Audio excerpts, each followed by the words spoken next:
অনেক পুণ্য লাভ করা যায়, তাই তো। আবার কেউ কেউ গঙ্গাসাগরে যায়, কেন?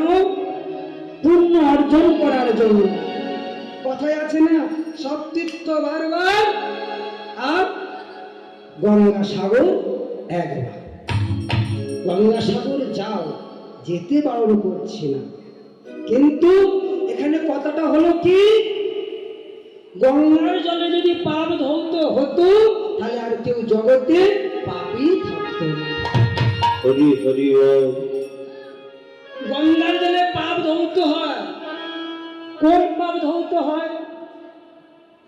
দেখবেন মাগো, অনেক সময় আমরা সংসারের মাঝে অজান্তে, মনের অজান্তে ভুল করে ফেলি তো, আমরা সঙ্গে সঙ্গে কিন্তু মা ইস এই ভুলটা আমরা করে ফেললাম, আমরা কিন্তু মনে মনে সেটা বলে ফেলি, কষ্ট পায়, দুঃখ পায়। এখানে বললেন যে পাপ মনের অজান্তে করে থাকবে, মনের অজান্তে হয়ে থাকে, যে পাপ না জেনে হয়ে যায়, সেই পাপ একমাত্র এই গঙ্গার জলে, কুম্ভ মেলায়, গঙ্গাসাগরে পাপ হয়। তাই হরি বল, হরি বল, হরি বল।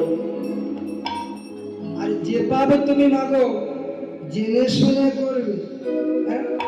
তুমি জানছো আগুনে পা দিলে আগুনে পা পুড়বে, তুমি জোর করে যদি আগুনে পা দাও, আগুন তোমার ছেড়ে দেবে? হ্যাঁ, হরি বল, হরি বল। তদ্রূপ ভগবান ছাড় দিলেন, ছনকলির জি ভুল সবাই করে, আমিও করি, তোমরাও করো, কেউ জেনে করে আর কেউ অজ্ঞানী করে। হরি হরি বল, হরি বল। যে ভক্ত অজ্ঞানে ভুল করে থাকে সেই পাপ আমি ক্ষমা করে থাকি। ভগবান বললেন যে পাপ মনের অজান্তে হয়ে যায়, অজ্ঞানী হয়ে যায়, মনের অজান্তে করে ফেলে, সেই পাপকে আমি কি করি বাবা? সেই পাপকে আমি মুক্তি করে দিই। তাই এখানে মাগো অর্জুন ভগবান শ্রীকৃষ্ণকে বললেন, চলো, আমি বহু পাপ করেছি, অনেক মানুষ হত্যা করেছি, আমার পাপ হয়েছে, ওই গঙ্গার জলে গিয়ে আমি আমার পাপ ধৌত করব। তাই ভগবান শ্রীকৃষ্ণ হলেন অর্জুনের রথের সারথি। তাই রথের সারথি হয়ে ভগবান শ্রীকৃষ্ণকে নিয়ে অর্জুন চললেন কোথায়? না গঙ্গা স্নানে। আহামরি কি সভারে কৃষ্ণ সনে অর্জুন চলে। আহামরি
এসে গিয়েছি, এইখানে আমার লীলাটি সমাপ্ত করলাম।